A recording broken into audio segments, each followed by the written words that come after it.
So before we discuss the non-GMO solutions to organ transplantation, I do want to disclose that perhaps some of these steps right here, like this bioreactor, might actually need GMOs and might need organisms to help deposit maybe these very specific and complicated cell types and tissue types and et cetera.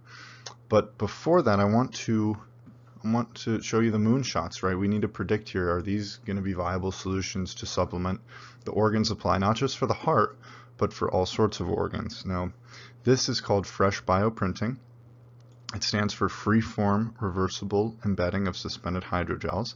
This was done by this artificial heart was built as a tool to basically prepare surgeons for very complicated cardiac surgeries. And so it has a lot of viable use perhaps in other domains as well, in other organs. But the goal is to be able to print organs out, right, and maybe condition them into a transplantable end product. But the problem here, one of the main problems, is this print head is only 100 micrometers. And you might be thinking, well, it's pretty small. It's actually not that small. It's not small enough. Something like the coronary arteries here, they can be as small as 4 to 12 micrometers. And so this is a big limitation in this current technology. So I've italicized the word "when" in the title, when organs fail, to help you think about the three kind of parameters or ways we could, alleviate the organ demand. And so when a patient has say a cardiac transplant emergency or crisis, usually this is a pretty big deal because you can't have a living heart donor. You can get some assistance from a device called a left ventricle assist device or a right atrial assist device. Basically, these are just pumps. So this is the right atrium, this is the left ventricle.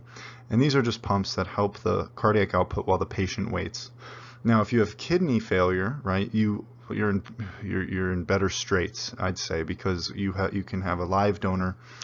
They need to match, right, under specific parameters. But while you wait, you can get something called dialysis. Now, all this fancy, complicated machinery and tubing is connected to the patient, and it basically just filters their blood since their kidneys cannot.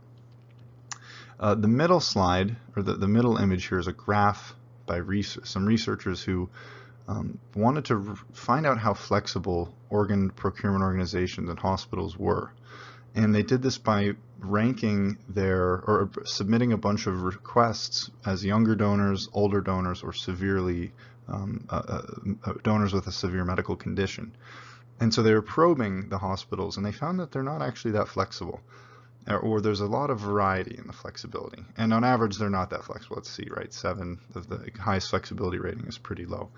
Unless you're an older donor, so that's nice. But maybe we could get more organs and match better recipients to donors using by evaluating the flexibility of the programs.